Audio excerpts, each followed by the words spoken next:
उस तो बाद चाह बड़ी मज़े नहीं है शना इन्होंने नालो कैफे शना पंप ने नाल सॉरी ब्रिज ने नाल चाह बहुत कड़ाकेदार मैं तो पक्का आना पे हूँ इन्होंने चाह एक अच्छी होनी है रेटिंग मुनासिब है एक रियाल नहीं मिलनी है।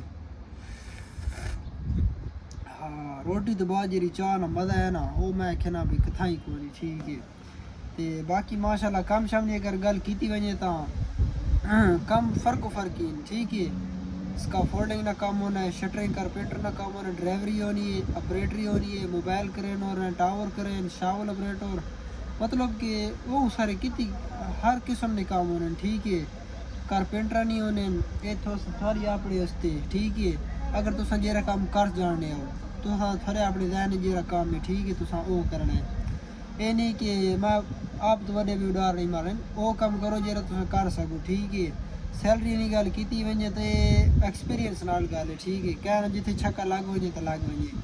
अच्छा